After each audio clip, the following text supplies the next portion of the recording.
اچھا، اب یہ جو تکبیرۃ الاحرام ہے اس کے کچھ آداب اور مستحبات بھی. فلاح السائل جو سید ابن طاؤس کی کتاب ہے ادب حضور کے نام سے، اس کا فارسی میں ترجمہ بھی ہوا، اردو میں البتہ کوئی ترجمہ نہیں ہے اس کا. اس میں 5ویں امام کی باقاعدہ ایک روایت نقل کی گئی ہے کہ تکبیرات کہتے وقت ہاتھوں کو بلند کرنے کی بہت تاکید اس روایت کے مطابق. یعنی اگر آپ تکبیرۃ الاحرام کہتے وقت ہاتھوں کو نہ بھی اٹھائیں تب بھی آپ کی بالکل صحیح رہے گی نماز. آپ بالکل ہاتھ نیچے کیے، آپ نے منہ سے صرف کہہ دیا اللہ اکبر، کافی ہے. البتہ ایک ثواب اگر آپ کو لینا ہے تو آپ ہاتھوں کو بلند کریں، اور نہ بھی اگر بلند کریں تو نماز ٹھیک رہے گی، لیکن ہاتھوں کو کانوں تک بلند کرنا، کانوں تک بلند کرنا.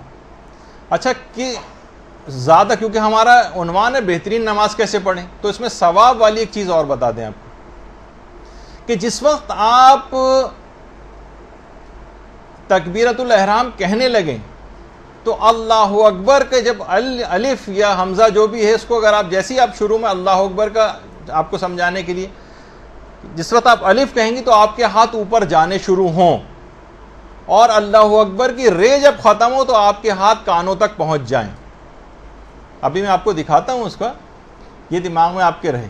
اچھا، اگر ہم کانوں کے پاس صرف ہاتھ کو لے جا کر رکھ دیں، آپ جس طرح عام طور پہ لوگ کرتے ہیں نا، جیسے یہ بچہ بھی آپ کے سامنے کھڑا ہوا ہے، اس نے لوگ عام طور پہ یہ کرتے ہیں کہ ہاتھوں کو کانوں کے پاس لے جاتے ہیں اس طرح سے، اور پھر کہتے ہیں اللہ اکبر، اور پھر اس کے بعد ہاتھوں کو نیچے لاتے ہیں. یہ بھی ٹھیک ہے، نماز پہ کوئی فرق نہیں پڑتا ہے، البتہ ایک ثواب آپ کے ہاتھ سے نکل جاتا ہے.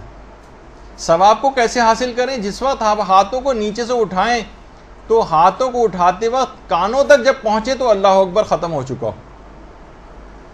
اچھا، اب وہ کیسے؟ اب آپ دیکھیں کہ کس طرح سے لوگ کہتے ہیں اور اس کو کیسے کہنا چاہیے. اب یہ اس سلسلے میں کچھ ایک عالم شیخ علی دہنین یہ کچھ غلطیاں جو ہیں لوگوں کی وہ بتا رہے ہیں. اس طرح سے یعنی ہاتھوں کو اٹھاتے ہو جب کانوں تک آپ کا ہاتھ پہنچ جائے اس وقت اللہ اکبر کی رے ختم ہو جائے.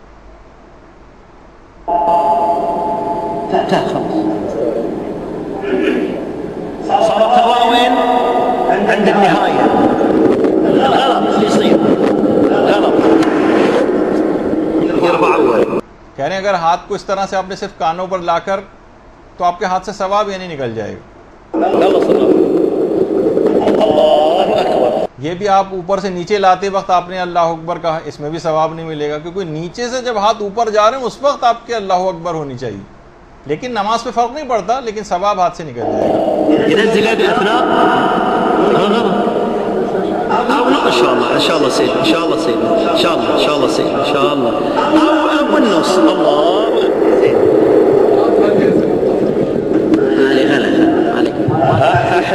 الصحيح شنو؟ شوف شوفوني كلكم. الله اكبر. يقول السيد تبتدئ الرفع مع ابتداء التكبير وتنتهي مع انتهاء التكبير. سؤال من السيد الله يطول عمره، هل كيفية واجبة؟ لا.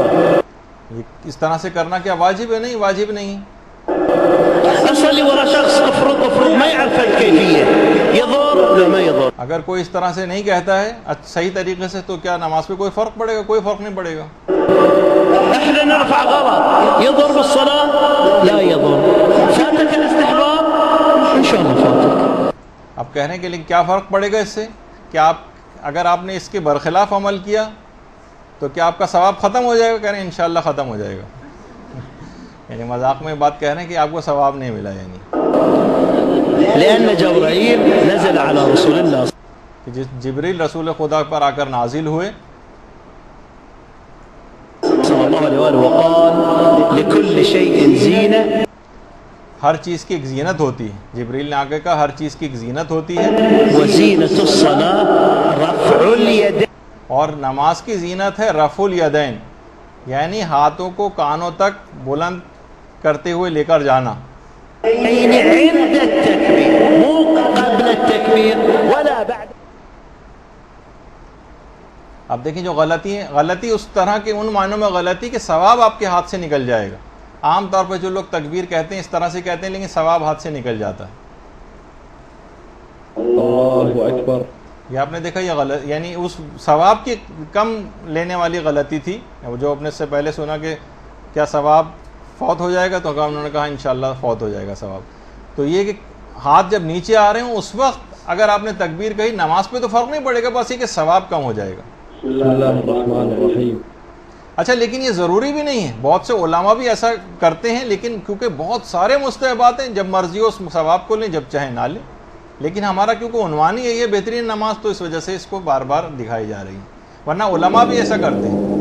اللہ اکبر.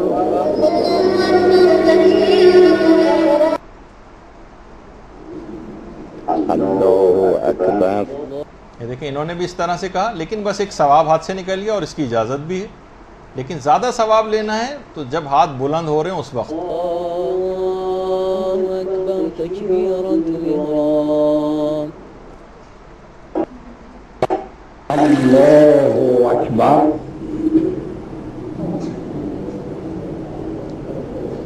بسم اللہ الرحمن. اللہ اکبر تکبیرۃ الاحرام. دیکھیں کس طرح سے ہاتھ اوپر جاتے وقت کہے جاتے ہیں. الہ الا اللہ.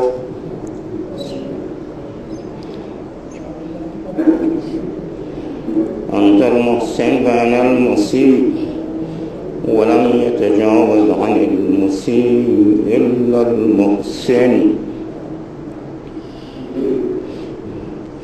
الله أكبر.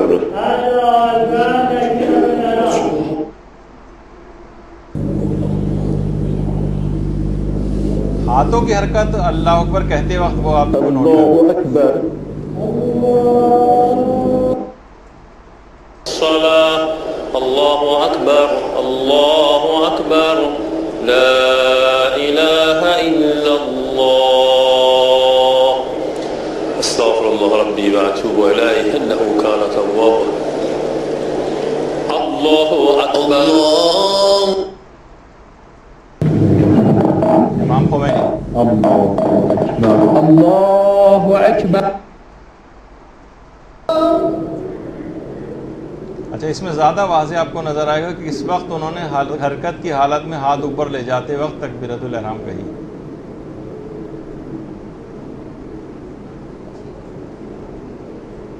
اللہ اکبر. بسم اللہ الرحمن الرحیم. الحمدللہ رب العالمین. تو بات یہاں تک پہنچی تھی کہ اس انداز سے تکبیر کہنی چاہیے، اور اس میں کوشش یہ کریں کہ ڈوب کر تکبیرۃ الاحرام کہیں. اگر آپ نے بیزاری میں جلدی جلدی نماز سے پیچھا چھڑانے کی نیت سے اگر آپ نے اہمیت نہ دیتے ہوئے اس طرح سے اگر تکبیر کہی، تو اس کا بہت بڑا نقصان یہ ہے کہ ایک روایت میں یہ بات آئی ہے کہ پروردگار اس وقت یہ کہتا ہے، جو شخص بھی بیزاری سے تکبیرۃ الاحرام کہتا ہے کہ اے جھوٹے تو مجھے فریب دیتا ہے، میرے عزت و جلال کی قسم تجھے میں اپنے ذکر کی حلاوت سے محروم کر دوں گا.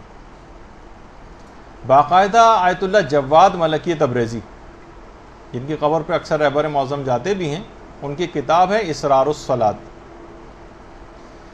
انہوں نے فرماتے ہیں کہ اگر اللہ اکبر کہتے وقت دل میں خشوع نہ ہو، کوئی سرور نہ ہو، کوئی لذت نہ ہو، تو سمجھ جاؤ کہ خدا نے آپ کی تکبیر کی تصدیق، اگر آپ کے دل میں سرور ہے، لذت ہے، خشوع پایا جاتا ہے، خضوع پایا جاتا ہے، تو سمجھ جائیے کہ خدا نے آپ کی تکبیر کی تصدیق کر دی. لیکن اگر آپ کے دل میں کوئی لذت نہیں ہے، کوئی سرور نہیں ہے، زور زبردستی والی بات ہے، کس طرح سے اس نماز سے پیچھا چھڑائیں، تو فرماتے ہیں جواد ملکی تبریزی، تو سمجھ جائیں کہ خدا آپ کی تکبیر کو جھوٹا سمجھتا ہے اور اس نے آپ کو اپنی بارگاہ سے باہر نکال دیا. یہ باقاعدہ جملہ ہے ان کا, اور یہ وہی بات ہے جو محجت البیضاء میں ملا محسن فیض کاشانی نے بھی تحریر فرمائی. اور باقاعدہ جو سورہ کوثر کی جو تفسیر ہے اس میں تکبیر کہنے کا ایک ادب جو ہے بیان کیا گیا ہے. تفسیر نمونہ میں بھی ہے یہ کہ جبرائیل جس وقت نازل ہوئے پیغمبر اسلام پر تو پروردگار کا ایک حکم آپ تک پہنچایا کہ جب بھی تم قیام کرو اور تکبیرۃ الاحرام کہو تو تمہارے دونوں ہاتھوں کو کانوں تک بلند ہونا چاہیے. اور یہ بھی کہا کہ ہماری نماز اور 7ویں آسمان میں فرشتوں کی نماز کا بھی یہی طریقہ ہے, اور ہر چیز کی ایک زینت ہوتی ہے, اور ہر نماز کی زینت یہ ہے کہ تکبیر کہتے وقت دونوں ہاتھوں کو کانوں تک بلند کیا جائے, جو ابھی آپ اس سے پہلے حدیث سنی.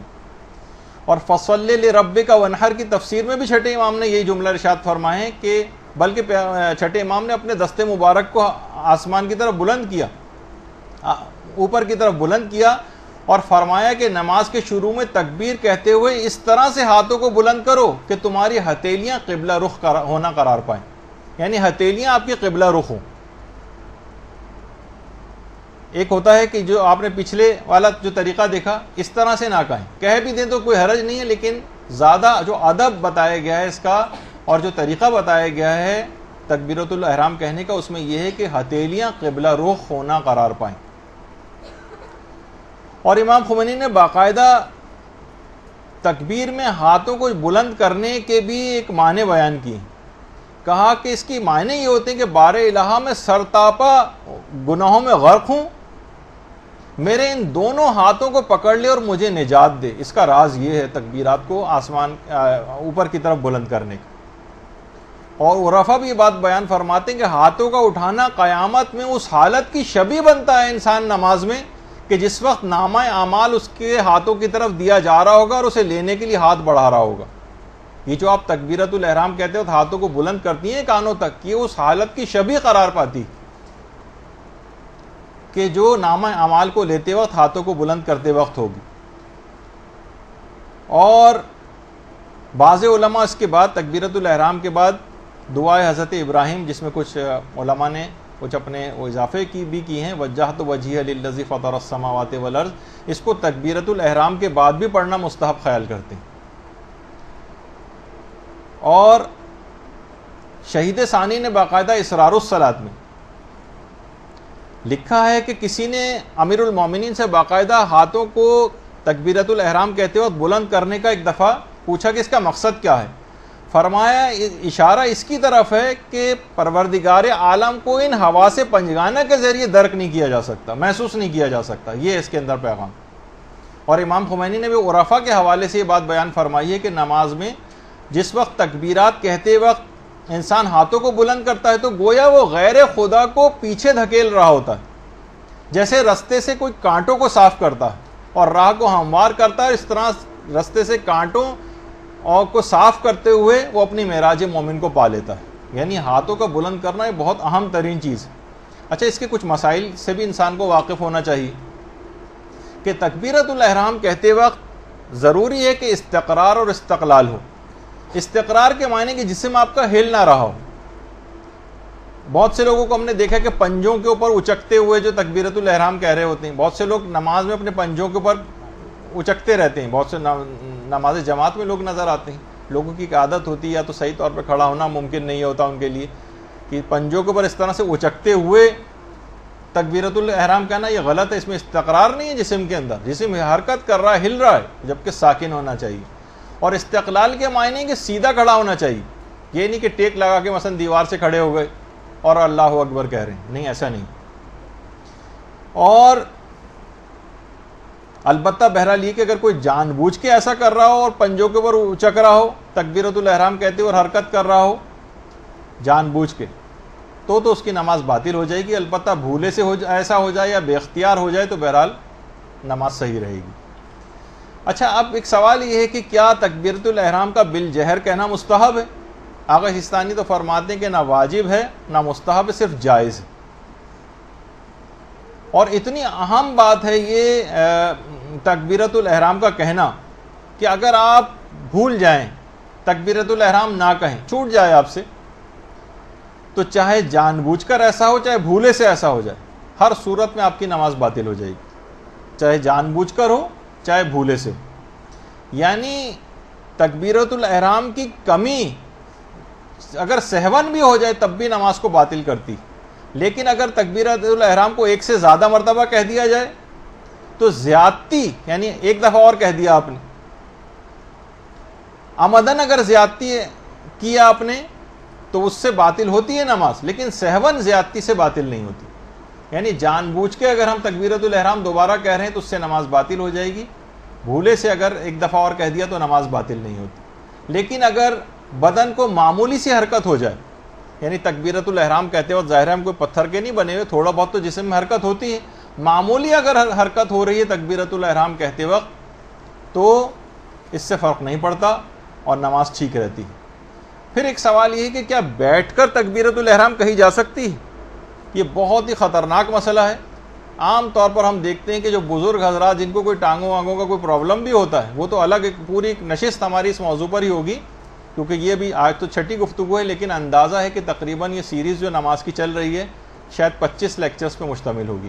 تو اس میں کسی جگہ آگے جا کر ہم وہ مریض جو نماز کیسے پڑھے، کب بیٹھ کے پڑھنی ہوتی ہے، کب لیٹ کے پڑھنی ہوتی ہے، کیفیات کیا ہوتی ہیں، کب مکمل نماز کھڑے ہو کر پڑھنا ہوتی، تو زیادہ تر حالات کے اندر بہت سارے افراد یہ سمجھتے ہیں کہ شاید بیٹھ کر، یعنی جن کا بیٹھنا بھی چل کر آ رہے ہیں اور اس کے بعد نیچے آ کر بیٹھ گئے اور بیٹھ کر تکبیرۃ الاحرام کر رہے ہیں۔ تو اگر آپ کا وظیفہ شرعی چلیں آگے چل کر یہ بھی بننا تھا کہ بیٹھ کر آپ کو نماز پڑھنی، تب بھی تکبیرۃ الاحرام تو آپ کو کھڑے ہو کر ہی کہنی ہوتی، یعنی جب چلتے ہوئے آ رہے ہیں تو تکبیرۃ الاحرام کھڑے ہو کر جو ہے آپ کہیں، اور اس کے بعد جب اس قابل نہ رہیں تو پھر بیٹھنے کی اجازت ملتی ہے، لیکن اس میں بہت سارے ضمنی مسئلے اور بھی، یعنی اتنا خطرناک مسئلہ ہے کہ اگر کوئی شخص، خاص طور پر یہ جو بزرگ حضرات ہیں یا اور جو بیمار وغیرہ ہو جاتے ہیں، اس فریضے کو نہ پہچانے تو ان کی تمام پچھلی نمازیں باطل ہو جاتی ہیں، جو اس طرح سے پڑھی ان سب کی قضا کرنی ہوتی، یعنی بہت اہم مسئلہ ہے یہ بھی، چھوڑیے اس میں فقہی مسئلے تو اس موقع پر بتاؤں گا کہ، لیکن یہ کہ بیٹھ کر تکبیرۃ الاحرام کہنے کا جو مسئلہ ہے،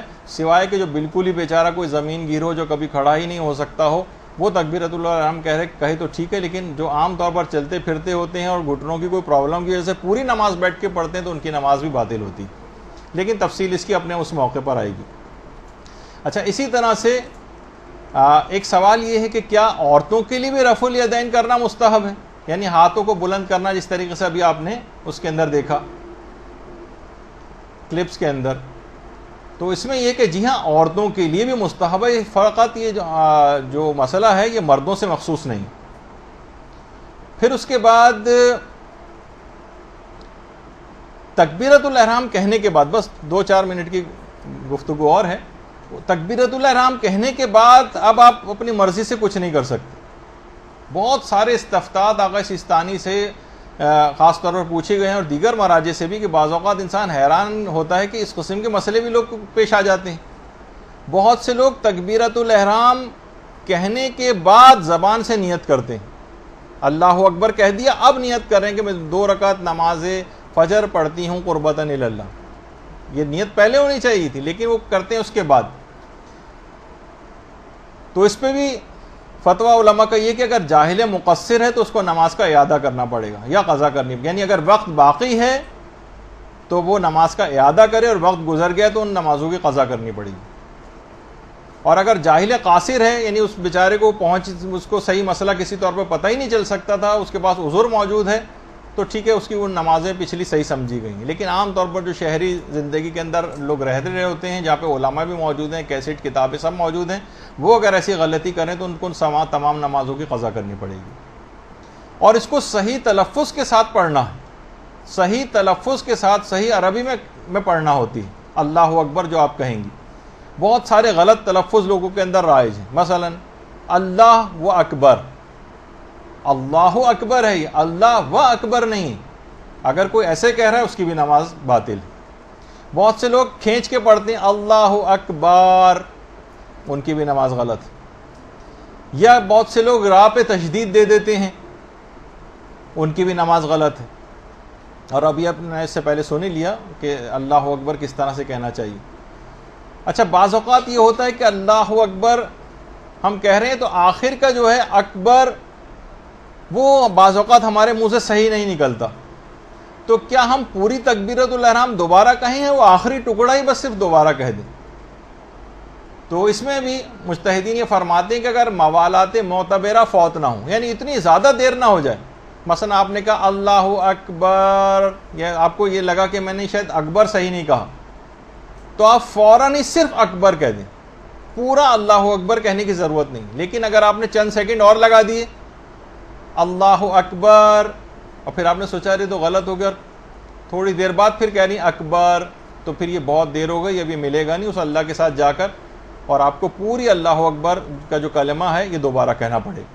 لیکن علماء فرماتے ہیں اگر فوراً اگر موالات معتبرہ فوت نہ ہو تو فوراً صرف آخری ٹکڑا کہہ دیا جائے تو اس کے ساتھ جا کر مل جائے جو اللہ کے، تو پھر یہ دوبارہ کہنے کی ضرورت نہیں ہوتی۔ اچھا، اب اگر شک ہو کہ میں نے تکبیرۃ الاحرام کہی بھی ہے یا نہیں، بعض اوقات یہ ہوتا ہے، تو اگر آپ الحمد شروع کر چکی ہیں تو اپنے شک کی پرواہ نہ کریں، اور اگر شروع نہیں کی ہے تو لازمی ہے کہ اللہ اکبر کہیں، یعنی اس بات پہ ڈیپینڈ کرتا ہے کہ آپ نماز میں اس وقت کہاں ہیں۔ اگر آپ نے الحمد شروع کر دی ہے تو پرواہ نہ کریں، اور اگر الحمد شروع کر دی نہیں شروع کی ہے تو آپ کو پرواہ کرنی پڑے گی اور اللہ اکبر دوبارہ کہنا پڑے گا۔ اور اگر شک ہو جائے کہ تکبیرۃ الاحرام نے صحیح بھی کہی ہے یا نہیں، تو چاہے الحمد شروع کی ہو یا نہ کی ہو آپ کنٹینیو کر سکتی ہیں نماز کو۔ صحیح کہنا نہ کہنا ایک الگ مسئلہ ہے، اور میں نے کہی بھی ہے یا نہیں کہی وہ الگ مسئلہ ہے جو آپ نے اس سے پہلے سنا۔ تو جب آپ تیاری کریں گی تو اس کے اندر ان مسائل کا خاص طور پر آپ خیال کیجئے گا۔ بہت سے لوگ یہ کرتے ہیں کہ سالہ سال تک اس طرح سے جملہ کہتے رہتے ہیں اللہ اکبر،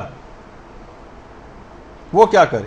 تو ابھی آپ نے اس سے پہلے وہ مسئلہ سنا کہ وہ سب نمازوں کی قضا کرے گا، اور اتنے عجیب عجیب فتوے ہیں کہ بہت سے لوگوں، آغا سیستانی سے بھی پوچھا گیا کہ ہم سالہ سال تک تکبیرۃ الاحرام کہنے کے بعد اذان و اقامت کہتے رہیں، بتائیے تکبیرۃ الاحرام کہنے کے بعد پھر اذان و اقامت کہتے رہیں، تو وہاں سے یہ جواب آیا کہ اگر جاہل قاصر ہے تو نمازیں صحیح ہوں گی، لیکن اگر مقصر ہے تو احتیاط واجب ہے کہ قضا کرے گا ساری نمازوں کی۔ اور جاہل مقصر یعنی قصوروار جاہل، تمہارا اپنا ہی قصور ہے اس جہالت کے اندر۔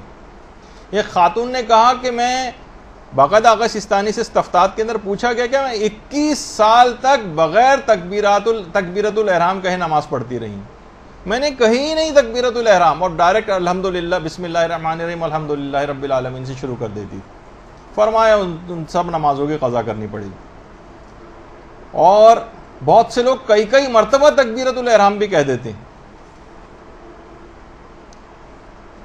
اس کے متعلق تو علماء کہتے ہیں کہ یہ فَتَصِّحُ بِالْفَرْدِ وَتُبْطِلُ الزَّوْجِ، یعنی اگر جتنے بھی ایون نمبر میں آپ تکبیرۃ الاحرام کہیں گی وہ سب باطل ہوں گی، آڈ نمبر کی کہیں گی تو وہ صحیح ہوں گی، جان بوجھ کے تو تکرار نہیں کر سکتے، اس سے تو نماز باطل ہو جائے گی۔ لیکن ایک دفعہ کسی نے کہی تکبیرۃ الاحرام اور اس کے بعد دوسری دفعہ بھی کہی تو نماز باطل ہوگی، اور تیسری دفعہ جو تیسری ایون نمبر والی تیسری تکبیر ہوگی وہ صحیح ہوگی۔ چوتھی دفعہ تکبیرۃ الاحرام کہی تو نماز باطل ہوگی، جو پانچویں ہوگی وہ صحیح تکبیرۃ الاحرام ہوگی، یعنی آڈ نمبر میں تکبیرۃ الاحرام جو ہے وہ صحیح ہوتی ہے، ایون نمبر میں باطل ہوتی ہے۔ پھر اس بعد دو مسئلے شاید اور رہ گئے ہوں گے کہ کیا تکبیرۃ الاحرام میں جہر و اخفات کا اختیار ہے؟ کہ ہمیشہ جو ہے اس کو بلند آواز سے کہنا بہتر ہوتا ہے؟ دیکھیے عورتوں اور مردوں دونوں کو اس بات کا اختیار ہے کہ تکبیرۃ الاحرام کو بلند آواز سے بھی کہہ سکتے ہیں اور ہلکی آواز میں بھی کہہ سکتے ہیں، البتہ امام جماعت کے لیے مستحب ہے کہ بلند آواز سے کہیں۔ پھر ایک سوال یہ بھی ہے کہ کیا تکبیرۃ الاحرام کو بسم اللہ الرحمن الرحیم کے ساتھ ملا کر پڑھ سکتے ہیں؟ اللہ اکبر و بسم اللہ الرحمن الرحیم؟ تو جی ہاں، اس سے بھی نماز پر فرق نہیں پڑتا اور اس طرح سے ملا کر بھی پڑھی جا سکتی ہے۔ البتہ کچھ علماء فرماتے ہیں کہ اس سے پہلے والے جملے سے تکبیرۃ الاحرام کو نہ ملایا جائے، لیکن بعد والے جملے کو ملا سکتے ہیں، البتہ اس میں بھی کچھ ہلکی پھلکی سی احتیاطیں ہیں، اور کچھ اب میں اس تفصیل میں فی الحال نہیں جا رہا کیونکہ عام طور پر یہ مسئلہ عام طور پر پیش نہیں آتا۔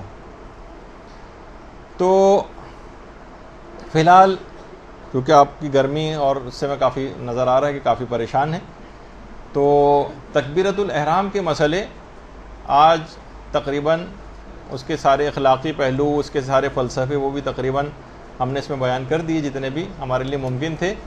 انشاءاللہ اب تکبیرۃ الاحرام ہو گئی ہے، اور اگلی دفعہ سے ہمیں اعوذ باللہ من الشیطان الرجیم بسم اللہ الرحمن الرحیم، یہاں اس پہ ہماری پوری گفتگو چلے گی، اور اس طرح سے آہستہ آہستہ نماز آگے بڑھے گی. برحمتك يا أرحم الراحمين وصلى الله على محمد وآله